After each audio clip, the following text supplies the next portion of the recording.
तो अगर आपने ब्लैक होल का नाम सुना होगा तो ये वही ब्लैक होल है जो आइंस्टीन फील्ड इक्वेशन में एक मैथमेटिकल इक्वेशन प्रेडिक्ट कर रही थी। और ऐसे बहुत सारे सेलेस्टियल ऑब्जेक्ट्स हैं जो कि हमारे ब्रह्मांड में थ्योरेटिकल फिजिसिस्ट मानते हैं कि वो होने चाहिए। वैसे ही एक और ऑब्जेक्ट है जिसका नाम है वर्म होल। दोस्तों, माना जाता है कि एक वर्म होल जो होता है वो एक वाइट होल और एक ब्लैक होल को दोनों को जोड़ता है। अगर आपने वाइट होल का नाम नहीं सुना तो हम इसको एक अलग वीडियो में बताएंगे। पर वाइट होल एक ऐसा ऑब्जेक्ट होता है जो किसी भी चीज़ को अपने से दूर फेंकता है। जैसे ब्लैक होल जो होता है वो सबको अपने अंदर खींच लेता है, ऐसी वाइट होल अपने से बाहर चीज़ों को फेंक देता है। तो ऐसा माना जाता है कि वाइट होल और ब्लैक होल भी कनेक्टेड होते हैं एक दूसरे से बाय वर्म होल, यानी कि एक वर्म होल के द्वारा।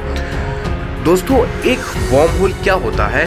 एक शॉर्टकट रास्ता होता है कोई भी दो चीज़ों के बीच में, यानी कि कोई भी अगर स्पेस में एक पॉइंट है और दूसरा पॉइंट है, अगर वो दो एक दूसरे से बहुत दूर हैं, ऐसे ही एक और शॉर्टकट रास्ता इस ब्रह्मांड में एग्जिस्ट करता है जो उन दोनों को कर्वी तरीके से जोड़ता है। और उस शॉर्टकट रास्ते को हम कुछ और नहीं बल्कि वर्म होल कहते हैं। जैसे कि अगर अभी आप अपने स्क्रीन पे देख रहे हो तो यहाँ पर दो बॉडीज़ ने जब स्पेस टाइम में कर्वेचर बनाया है तो यहाँ पर एक शॉर्टकट रास्ता बन गया है।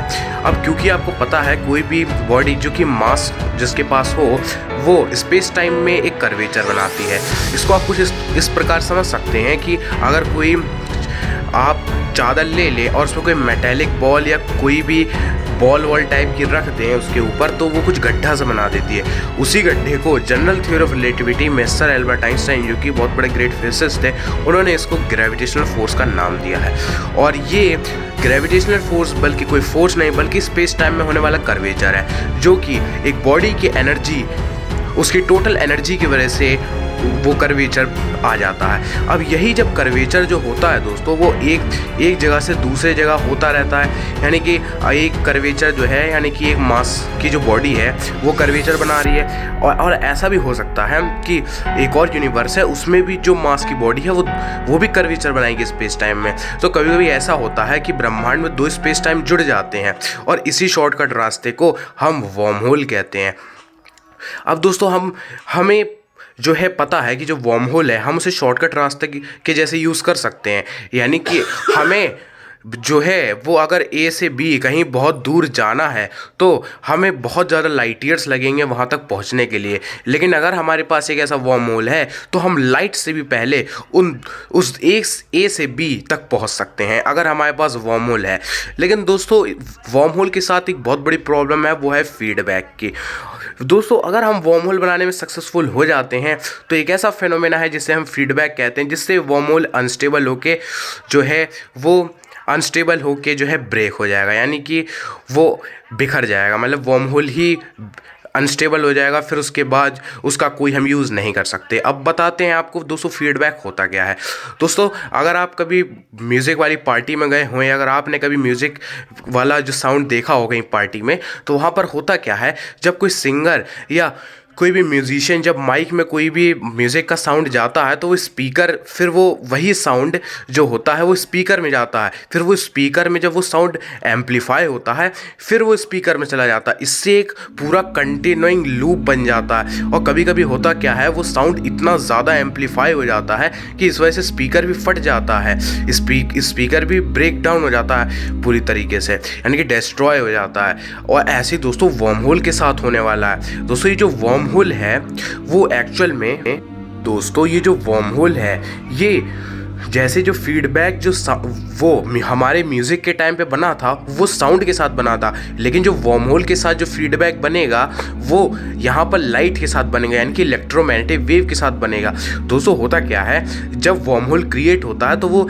एक स्पेस टाइम को दूसरे स्पेस टाइम से जोड़ता है, यानी कि ऐसा भी पॉसिबल है कि आप इस समय में जिस समय में आप रह रहे हो वो प्रेजेंट होगा और जिस समय में वर्म होल के जरिए आप जा रहे हो जो भी दुनिया वर्म होल से जुड़ रही है वो पास्ट हो। तो होगा क्या कि जो इलेक्ट्रोमैग्नेटिक वेव, जैसे अभी आप फिगर में देख सकते हो कि यहाँ जो वर्म होल है उसके अराउंड लाइट प्रेजेंट है। अब क्या होगा, ये जो वर्म होल बना है इसमें जो लाइट है जो कि इलेक्ट्रोमैग्नेटिक वेव है वो भी घुसने लगेंगी। अब जब ये घुसेंगी तो पास्ट में चली जाएंगी, फिर होगा क्या, वो जब पास्ट से फिर से यहाँ पर प्रेजेंट में आएंगी तो फिर से वो इस वर्म होल से जाएंगी, यानी कि यही होता रहेगा, ये कंटिन्यूस लूप बन जाएगा और इसे हम फीडबैक कहते हैं। तो दोस्तों होगा क्या है, यहाँ पर रेडिएशन, जो इलेक्ट्रोमैग्नेटिक रेडिएशन है उसकी डेंसिटी इतनी एम्पलीफाई हो जाएगी कि इस फीडबैक के कारण ये वर्म होल डिस्ट्रॉय हो जाएगा और ये पूरी तरीके से अनस्टेबल होकर डिस्ट्रॉय हो जाएगा। खैर वैसे इसकी भी कंडीशन होती है कि P+2 is greater than equal to 0 भी होती है, लेकिन उसके बारे में हम बाद में बात करेंगे।